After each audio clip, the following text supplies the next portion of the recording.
잠복결핵 검진과 관련해 보건당국이 행정처분을 오는 9월 말까지 3개월 유예하기로 결정했습니다. 신규 개원치과의 규모가 지난 10년 전에 비해 평균 16.4평 더 커진 것으로 나타났습니다. 치과 진료 시 의료용 기구가 구강 내로 빠지는 사고가 발생해 개원가의 주의가 요구되고 있습니다. 치과 의사도 보건소장으로 임용될 수 있도록 규정한 개정안이 국회 상임위원회를 통과했습니다. 치과 병원 개업과 운영 자금이 필요하다며 총 3,700만 원을 받아 챙긴 무면허업자와 치과 기공사가 징역형과 집행유예를 선고받았습니다. 디오의 디오 VUV 임플란트가 누적 판매 90만 개를 돌파하며 개원가에 흥행몰이를 하고 있습니다. 모르핀을 불법으로 처방해 환자를 사망에 이르게 한 치과 의사가 최대 무기징역을 선고받을 것으로 예상됩니다. 시청자 여러분 안녕하십니까? 치의신보TV 뉴스 시작하겠습니다. 최근 치과 개원가의 최대 관심사였던 잠복결핵 검진과 관련해 보건당국이 행정처분을 오는 9월 말까지 3개월 유예하기로 결정했습니다. 이 같은 결과는 취업에서 최근까지 질병관리청에 잠복결핵 검진에 대한 개원가의 우려를 전달하며 기간 연장을 비롯한 제도 개선을 적극적으로 촉구한 데 따른 것으로 보입니다. 당초 추석 연휴를 고려해 10월 6일 등 마감 일정이 언급되기도 했지만 최종적으로 오는 9월 30일까지 3개월로 확정됐습니다. 이번 계도기간 운영 조치에 따라 미처 잠복결핵 검진을 마치지 못한 개원가에서는 일단 한숨을 돌릴 수 있을 것으로 전망되고 있습니다. 취업은 3개월의 계도기간이 설정된 것과 관련해 전국 시도지부에 공문을 보내 기간 내 검진을 완료해 불이익이 생기지 않도록 만전을 기해달라고 당부했습니다. 다음 소식입니다. 신규 개원하는 치과의 외적 규모가 지난 10년 전에 비해 평균 16.4평 더 커진 것으로 나타났습니다. 이 같은 양상은 격화된 개원가 경쟁이 몸집 불리기를 통한 규모의 경제로 가고 있음을 보여준다는 관측도 나오고 있습니다.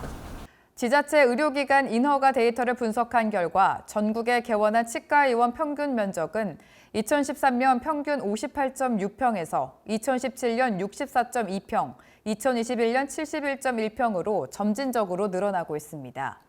특히 올해 6월에는 75평을 기록하며 10년 전에 비해 16.4평 더 커진 것으로 집계됐습니다. 아울러 대형 치과를 대변하는 면적 100평 이상인 치과 의원 수도 2013년에는 49곳에 그쳤으나 2021년 92곳, 2022년에는 86곳으로 2배가량 늘어났습니다. 특히 양극화를 확인하는 통계적 지표 중 하나인 표준 편차와 평균 중압값의 차이는 2013년 23.8평이었으나 2022년에는 34.8평으로 나타나 큰 치과는 더욱 커지고 작은 치과는 더욱 작아지고 있다는 것 또한 확인됐습니다. 이에 치과 경영 전문가는 저수가 치과와의 경쟁이 상당한 원인이 됐다며 공동개원, 협진 체계를 통해 기존 단독 개원 규모에서 1.5배로 키워 채산성을 높이고 환자 유입을 꾀하려는 심리가 반영된 것이라고 설명했습니다. 계속해서 다음 소식입니다. 치과 치료 중 구강 내 삽입된 의료용 기구의 관리 소홀로 인해 의료사고가 발생되고 있어 개원가에 세심한 주의가 요구되고 있습니다. 치과의사 배상책임보험 주관사 현대해상화재보험은 최근 보철 치료를 위해 침윤 마취를 하던 중 부주 위로 부러진 니들이 환자 하악에 깊숙이 빠져 문제가 불거진 사례를 공유했습니다. 해당 의료사고에 대해 의료진은 보철 치료 당시 니들 사용에 소홀히 했다는 점을 인정했으며 보험사도 의료진의 주의 의무 위반으로 인한 법률상 손해배상 책임이 인정된다고 판단했습니다. 이 밖에 보험사는 치과 임플란트 구조물 제거 중 드라이버가 기도로 넘어간 의료사고 사례도 공유했습니다.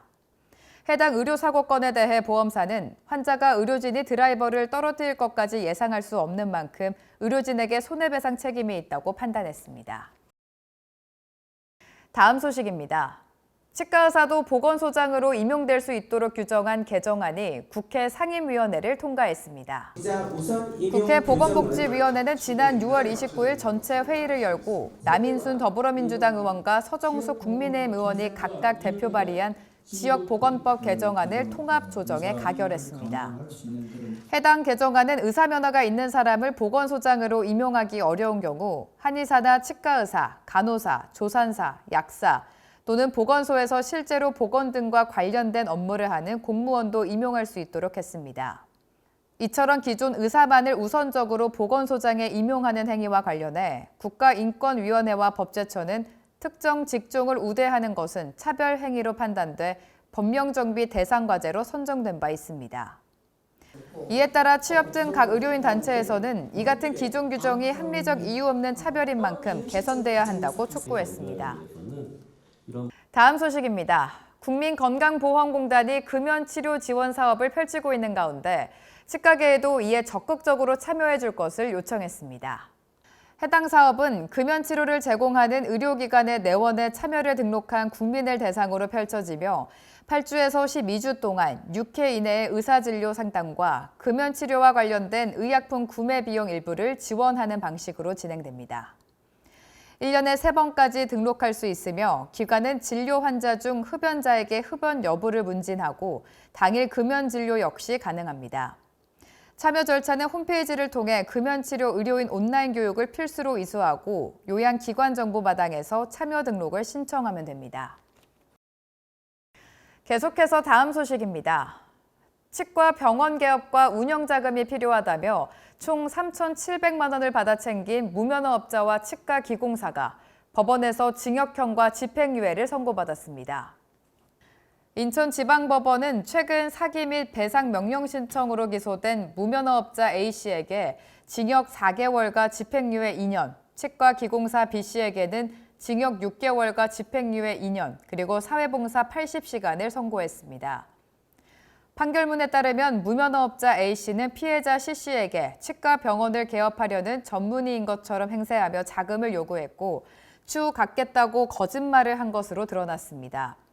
C씨는 A씨에게 2,700만 원을 보냈고 B씨도 해당 병원의 운영 자금이 필요하다며 C씨로부터 1,000만 원을 가로챘으나 A씨와 B씨의 거짓말이 들통나자 C씨는 법원에 배상을 신청했습니다.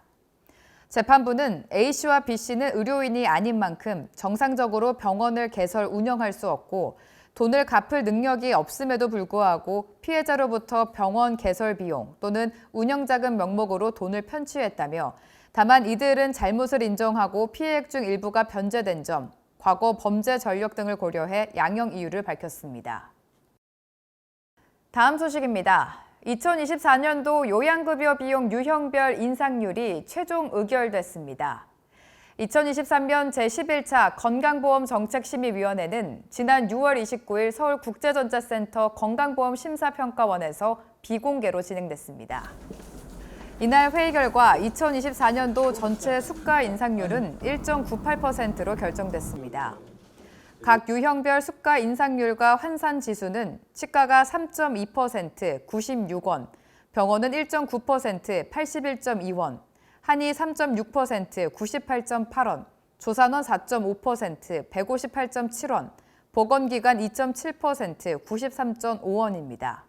특히 지난 6월 1일 요양급여 비용 협상에서 결렬된 의원과 약국 유형의 최종 수가 심의가 이뤄졌습니다. 이에 따라 의원은 1.6% 인상된 93.6원, 약국은 1.7% 인상된 99.3원으로 최종 적용받게 됐습니다. 다음은 학술대회 소식입니다. 대구 지역 보건의료계 최대 축제가 달구벌을 뜨겁게 달궜습니다. 대구 지부가 2023 대구 국제치과 종합학술대회 및 기자재 전시회를 지난 6월 30일부터 7월 2일까지 3일간 대구 엑스코에서 성황리에 개최했습니다. 오늘 이 자리에 참석해 주신 존경하는 대구광역시 치과의사회 회원님들께 무한한 감사를 드립니다. 이번 디덱스 2023은 함께 그리고 새롭게라는 슬로건을 가지고 저희가 조직위에서 준비를 했습니다. 그리고 이번에 저희가 내세웠던 어떤 디지털에 대한 방식, 그걸 갖고 이번 대회를 준비했습니다. 대구시 보건 의료 분야 최대 전시회인 메디엑스포 코리아 2023과 동시에 개최된 디덱스 2023에는 치과의사 700여 명을 포함한 전시업체, 치과위생사, 일반 시민 등 3,000명이 넘는 인파가 몰렸습니다. 이제 코로나가 완전히 종식되고 난 첫 행사라서 그런지 아주 많은 회원분들이 찾아주셨고, 토요일임에도 불구하고 또 내일 또 본행사, 일요일 행사가 있긴 합니다만은 내일도 뭐 600명 가까운 회원분들이 찾지 않을까 아주 성황리에 잘 끝날 것 같은 느낌이 듭니다. 이번 행사는 치과 산업의 최신 정보와 기술 제품들을 한자리에 모은 최상의 마케팅 기회장으로서 치과 기자재 전시회와 학술대회가 동시에 진행돼 이목을 이끌었습니다. 다음은 업체 동향 소식입니다. 디오와 타카이로 오가 그리고 미국 UCLA 교수가 공동으로 연구한 디오 VUV 임플란트가 누적 판매 90만 개를 돌파하며 흥행몰이를 이어가고 있습니다. 디오의 디오 VUV 임플란트는 미량의 유기물질을 제거하는 구출력 에너지 UV, 그리고 백큐ම් UV 광원을 사용해 임플란트 표면을 초친수성으로 개선시키는 과정을 거친 임플란트입니다. 디오의 UV 조사기, UV 액티베이터 2를 포함 4종류의 UV 조사기를 이용하여 티타늄 및 치과용 재료 표면에 발생하는 유기물에 대한 UV 조사 이후의 표면 개질 현상, 유기물 분해 효과, 임플란트 표면과 혈액 사이에 발생하는 역학관계를 실험으로 비교 분석하였습니다. 디오 VUV 임플란트가 오가와 교수의 논문을 통해 우수성을 다시 한번 검증하고 유저들에게 기술력에 대한 확신을 주었습니다. 360도 원통형 램프를 통해 임플란트 나사상까지 빈틈없이 VUV를 조사해 초친수성 효과를 극대화한다는 특징이 있습니다. 특히 6월 28일 기준 누적 판매 90만 개를 돌파하는 등 돌풍을 일으키고 있습니다. 다음은 국제뉴스 전해드립니다. 모르핀을 불법으로 처방해 환자를 사망에 이르게 한 미국의 치과 의사가 유죄 판결을 받아 최대 무기징역을 선고받을 것으로 예상되고 있습니다. 미국 켄터키 동부지구 연방배심원단은 최근 모르핀을 불법으로 처방해 환자를 사망에 이르게 한 혐의로 배심원 판정을 받은 J.M. 세드리니아 박사에게 유죄 판결을 내렸다고 밝혔습니다.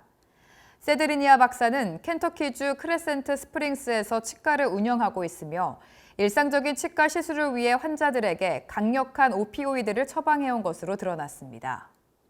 수집된 증거에 따르면 세드리니아는 환자에게 모르핀을 불법으로 처방해 과다 복용으로 사망에 이르게 했습니다. 해당 사건은 FBI와 마약 단속국이 공동으로 수사했으며 불법 약물 처방으로 인한 환자 사망 및 불법 약물 유통 혐의로 오는 12월 13일 최종 선고가 있을 예정입니다. 다음은 2주의 학술 동향 소식입니다. 한국국제구강임플란트학회가 오는 7월 15일 2023 충계 학술대회를 서울대학교 치과대학병원에서 개최합니다. BDPG가 2023 클리니컬 프랙티스 코र्스를 오는 7월 15일부터 16일까지 BDPG 세미나실에서 개최합니다. 연세대학교 치과대학이 오는 7월 16일 연세치의학교육원 기념학술대회 및 치의학 기자재 전시회를 연세대학교 백양누리 그랜드 볼륨 그리고 국제회의실에서 개최합니다. ODS가 오는 7월 16일 덴탈 3D 프린팅 실전 임상 완전 정복 세미나를 아트텐트에서 엽니다. 서울대학교 치의학대학원 치의학교육연수원이 오는 7월 16일 2023 서머 세미나 핸즈온 코스를 개최합니다. 보다 자세한 소식은 치의신보 지면, 치의신보 학술행사 일정표를 참고해 주시기 바랍니다. 더 많은 치과계 영상 정보를 원하신다면 화면 왼쪽을 클릭해 구독해 주시기 바랍니다. 지금까지 치의신보TV 뉴스였습니다. 시청해 주신 여러분 고맙습니다.